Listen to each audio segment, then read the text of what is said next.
Good afternoon. Good afternoon. Boy, oh boy, man, oh man.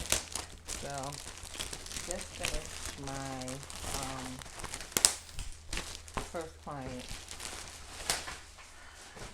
for this morning, and now I am working on clients. Well, prepping for client number two. Um, I just want to um, share some things with you.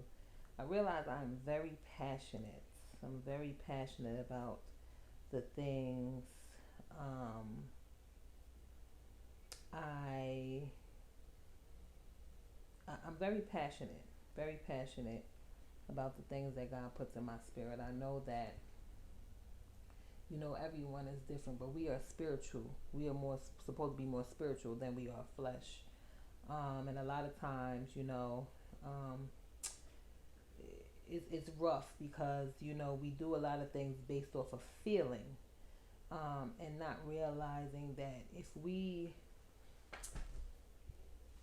pay attention to our spirit, that God leads us in the right direction. And your spirit is where you learn your passion, where you understand your journey and understand who you're supposed to be. And, me realizing that I'm not just a mother, I'm not just a wife, I'm a talented woman who believes in God. I am a woman of God. No, I'm not in the church preaching. I'm not a deacon and all that other stuff, but I'm a woman of God because God created me. God made me. He put me together for His purpose. So when you realize that, you realize you are a woman of God. Anyway, and I was just sitting here thinking about so many things. And I realize I'm very passionate about making smart decisions, logical decisions, and also common sense. Um,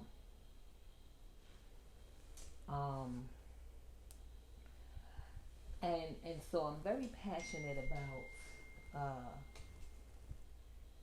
what this life is, um, and what to make out of this life. And when I say that is, I never felt like it made sense to work until you die. Try to attain stuff that just to impress people, only to be in debt, or only to say that you have it, just to look around the corner and have to find a way to pay for it. Um, in the Bible it says, the blessings of the Lord maketh rich and adds no sorrow, meaning that if you purchase it or if you attain it and you're stressed to have to keep it, then that's a problem. And the reason why I say that is because the way life is set up from day to day, things is always changing, situations is always changing, and we have to pay attention to what we give our time to. For me, I am a solution driven person. A lot of people come to me with their problems because I'm a solution driven person, and that's okay. That's okay to an extent, because when you are a person who likes to give solutions or to help people or to give advice when necessary, it's okay. But when you run into people who want to give you their problems and argue with you about your solutions, that is a problem. Because not only are they giving you their problems, but they're telling you they want you to take on their problems. They don't want to answer for their problems. They don't want to help themselves, but they want you to sit down and have pity for them and be miserable with them. And no matter how much you love a person, no matter who it is, whether it's your mother, father, sister, brother, your child, your spouse, you don't owe it to them because you love them to allow you to take on their problems when in all actuality God has put you in their life to help them with their solutions. But when they begin to resist the solution, you have to take your solution, you have to go about your business, let them know you love them and that that's all you can offer them, and keep it moving. At almost 41 years old, I had to learn that because I'm one who likes to give to people and see people happy and make sure people are okay. And I know that's the God in me. Because sometimes my flesh wants to be like, get out my face. And knowing that I have my own things that I have to handle, I'm dealing with my own stuff from day to day. Had to learn that it's not fair to allow people to dump on you and then slide. Because they'll dump all their problems on you. They'll come to you and they want you to help them. But when you're going through it, oh, you're nagging. Oh, you're miserable. Oh, you're not happy. And so, therefore, they don't want to be bothered. They can't help you because pay attention to how they look or how they respond when you're telling them your issues. And I've paid attention to that. When you're telling somebody your issues and they begin to act like, oh, whatever, okay, blah, blah, blah, and they kind of like dumb it down, then you have to understand that these people only care about themselves. And what they want you to do is they want you to share in their misery. They want you to complain with them. They want you to jump on the misery bandwagon so they won't look like the only Debbie Downer in the situation. A lot of times, too, I realize that people want to make excuses for helping themselves. People ride on excuses like a crutch. And when they don't want to put down the crutches, they allow themselves to be disabled, not realizing the problem has already been solved. The problem has already been healed. First answer is you're still here. You have a new day. So whatever your problem is, you and God can work it out. You and God can work it out. The same way you come to the person who you know has faith, the same time where you come to a person knowing that they're a solution-driven person. Because trust me, people will not come to you, okay, if they don't know that you're a solution-driven person. If they don't believe that you are a solution-driven person, they're not going to come to you. They're not going to waste their time and come to you. If you're the type of person that's just going to sit down and let things go. Another thing, too, is they also know that you're going to get some things done. They also know that you're going to put your foot to the plow and you're going to put energy in getting things done. And so the meantime they're coming and they're putting things on you, and the meantime they're coming and they're getting mad at you because you're telling them what you think would help them in their situation, right? So what does that do to you? A person who is empathetic, a person who feels for others because you just care, right? We open ourselves up to people and we happen to take on their drama. We take on their issues because we begin to feel bad for them. But then when it becomes our problem, then when we start to feel guilty because they're upset, even if you don't have nothing to do with it, you have to understand the form of the manipulation, the form of not caring about you, the empath, right? And taking advantage of the empath. You have to recognize what it is. And you have to also question, does the person really love you? Does the person really care about you? Or is the person dependent on your reactions and your care for them and the situations around you? See, because a lot of people will notice and they will see that you're not a person that runs away very easily. You're not a person that gives up very easily. So when they see that, they abuse it. But let me tell you something about those people. Let me tell you something about empathetic people. These people have the heart of God. See, empathetic, caring people that don't do people bad, that don't wake up in the morning with a chip on their shoulder, plotting to do harm to anyone, or in your mind expecting evil, or what some West Indians call bad minded people. See, God's ear and his heart is very close to the empath, because we reside with him. We reside with the Spirit of God, because even though God knew people were going to mock him and spit on him and do everything that they did to him, he still went to the cross for us. See? So you had to be empathetic to head to a cross, to sacrifice your life for people that you knew would hate you, for people that you knew would resist your spirit, for people that you knew would resist your word. You had to be empathetic. So God's spirit and his heart resides with the empath. And one thing I want the manipulators and the people who don't want to take accountability for their mess and their stuff is that God resides. His heart and his spirit resides, and is very sensitive to, I'm recording, buddy. It's very sensitive to the empath. And when you come against the empath after, yes, tell Trinity. When you come against the empath, when you come against the people that God has put into your life to help you, right? He takes it personal. Especially now in this day and time. What is today's date?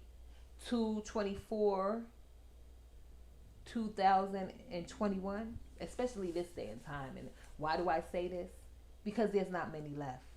People's hearts have become cold because they're tired of being done dirty. They're tired of being disrespected. They're tired of being used and abused and just spit on, like how God was when he was sacrificing his life, when he was trying to show love, and when he was trying to give and show that I'm here for you and I'm doing this for you and I love you. And they spit on him. And they disrespected him, and they did the utmost wrong to him, and he still said no, because I love them, and it is not my wish that any of them perish. So he sent his only begotten son. He was made flesh to dwell on this earth, to have this testimony for us to walk and to live by. So when I say I'm passionate about the things that reside with me, because I realize the world we live in. I realize how they're trying to slave us and make us work and make us do so much to take away the time that God, the blessed, precious time that God has given us. They want to corrupt that. They have no regard for life. Your politicians are empaths. The people in the White House, the president, and all these people, they're not empaths. The people that you look up to, that you swear have it all together, and this, they're not empaths. They only care about themselves. Okay? And we have to be mindful of what we put our energy into, because empaths, we get our feelings hurt. We hold in a lot. We put the mask on and we try to be strong, and we try to smile, and we be broken inside, and some of us blow up sometimes because we take on so much to the point we can't take no more.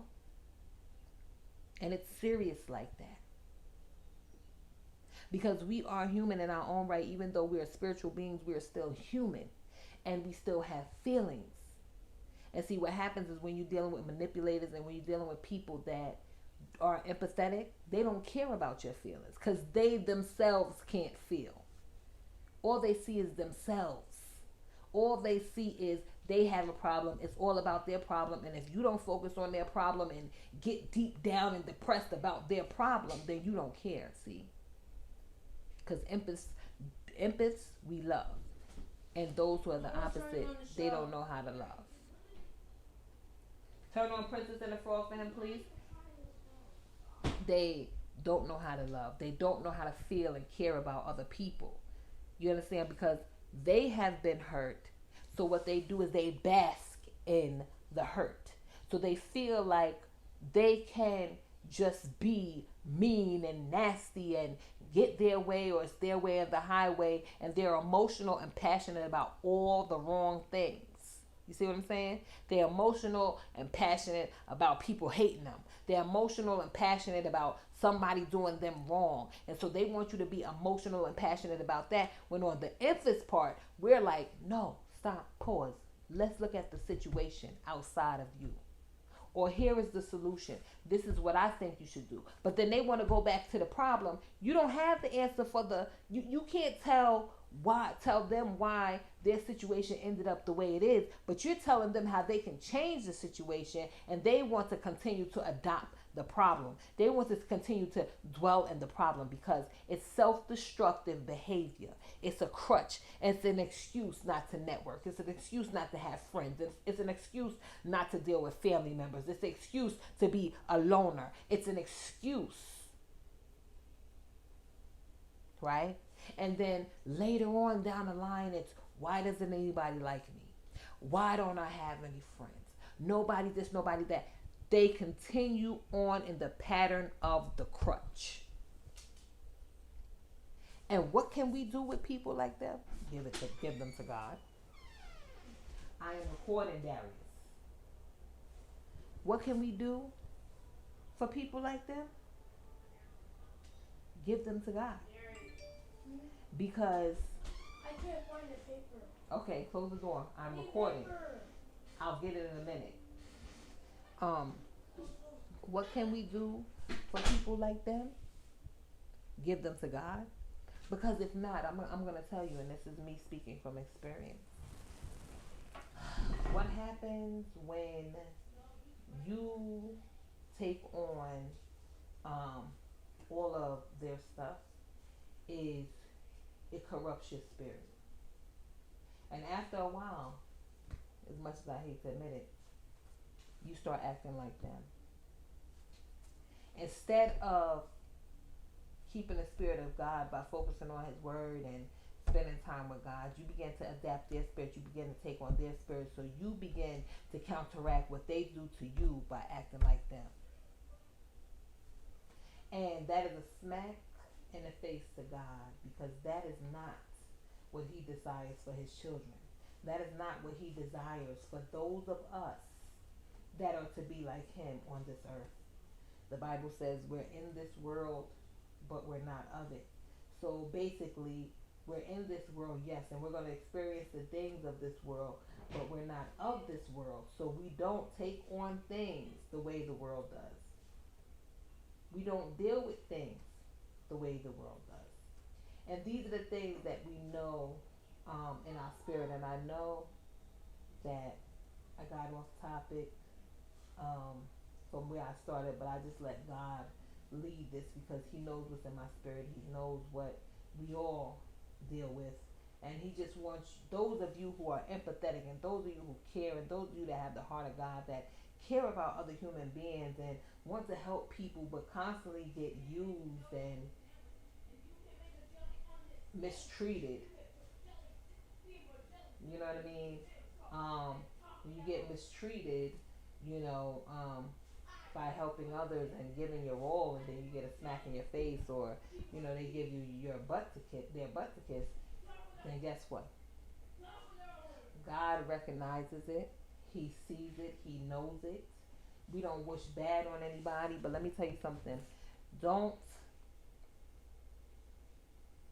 care about people to the point where they allow you to be their I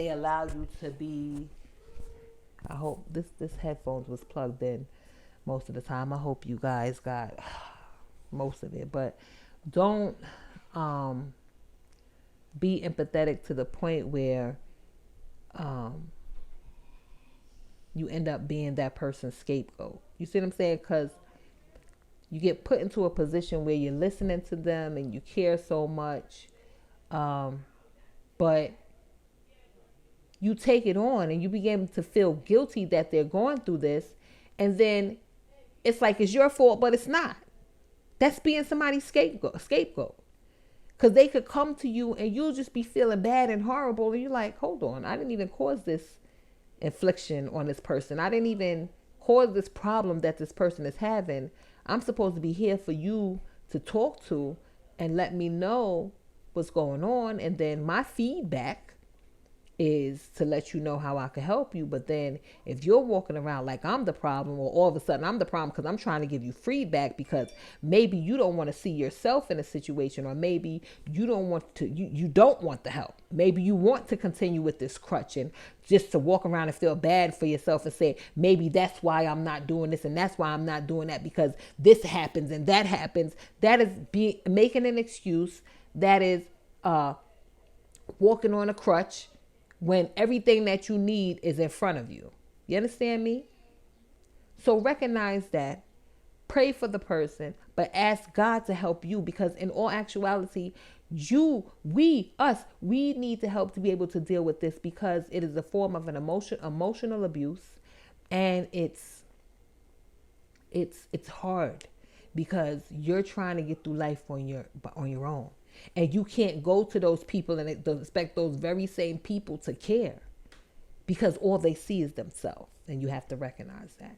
So I know it is nothing but the Spirit of God who allowed me to come and talk about this. A lot of times we're going through things that we don't understand why, but there's somebody on the other side of the fence who also is going through this and does not understand why they're going through it or how to deal with it. And a lot of times we feel alone in a lot of things that we experience. So with that said, I'm going to get off here because I'm prepping for another client. I hope this helps somebody, and you guys have a blessed day.